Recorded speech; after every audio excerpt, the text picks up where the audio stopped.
Praise the Lord.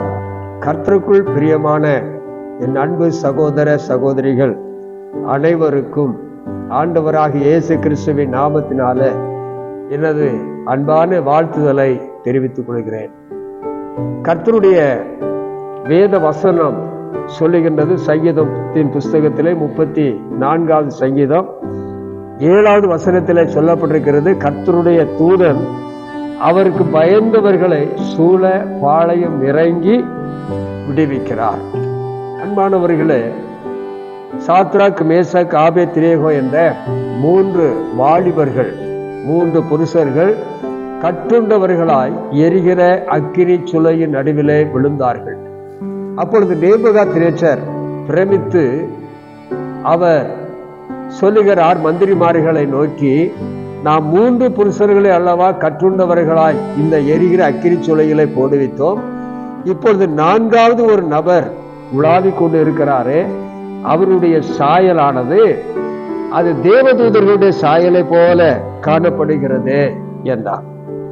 அப்பொழுது அருமையானவர்களே, யார் அந்த 4வது நபர்? அவர்தான் தேவதூதர். வேதம் சொல்லுகிறது, கர்த்தர் தமக்கு பயந்தவர்களை சுற்றிலும் சூழ பாளையம் இறங்கி விடுவிக்கிறார்.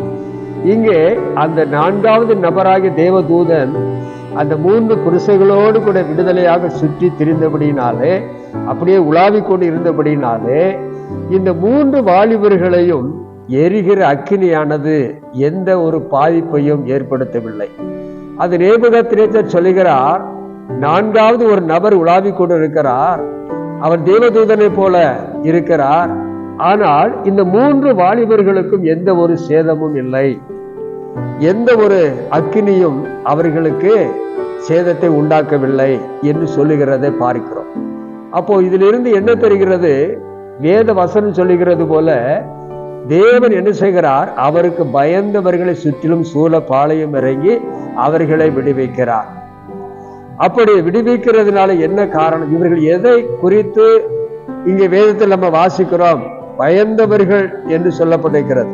இவர்கள் எப்படி தேவனுக்கு பயந்தவர்கள் என்று சொல்லி நாம பார்க்கிறோம் என்று சொன்னால், அதே நேபுகாத்நேச்சர் சொல்லுகிறார், இவர்கள் தங்கள் தேவனை தவிர வேறொரு தேவனை பணியாமல் ராஜாவின் கட்டளையை தள்ளி தங்கள் சரீரங்களை அவர்கள் தேவனுக்கே ஒப்பு கொடுத்தபடியினாலே அவர் தமது தூதர்களை அனுப்பி இவர்களை விடுவித்தார் என்று சொல்லி வாசிக்கிறோம். எனக்கு அன்பானவர்களே, நீங்கள் நம்முடைய தேவன் ஒருவரை தவிர வேறொரு தேவனை பணியாமல் இருப்பதே, வணங்காமல் இருப்பதே அது கர்த்தருக்கு பயப்படுகிற பயம் என்று வேதத்தின் மூலமாக நாம் அறிந்து கொள்கிறோம். இன்றைக்கும் உங்களை சுற்றிலும் சூழ கர்த்தர் பாளையம் இறங்கி உங்களை விடுவிக்க வேண்டுமானால், நீங்கள் தப்புவிக்கப்பட வேண்டுமானால் ஒன்றை செய்ய வேண்டும். உங்கள் தேவனாகிய கர்த்தர், நம்முடைய தேவனாகிய கர்த்தர் ஒருவரை தவிர வேறொரு தேவனை பணியாமல் கர்த்தர் ஒருவருக்கே நீங்கள் பயந்து நீங்கள் காணப்படும் சொன்னால், எந்த சூழ்நிலையிலையும் கூட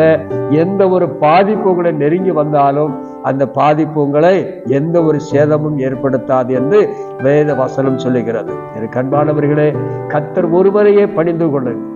அவரை தவிர வேறொரு தேவனை பணிந்து கொள்ள உங்கள் இருதயத்தில் இடம் கொடாதிருங்கள். கர்த்தர் ஒருவருக்கே பணிந்து அவருக்குரிய கணத்தை நீங்கள் செலுத்துங்கள். கர்த்தர் உங்களை பாதுகாப்பார். God bless you. கர்த்தர் உங்களை ஆசீர்வதிப்பாராக. ஆமென். அல்லேலூயா.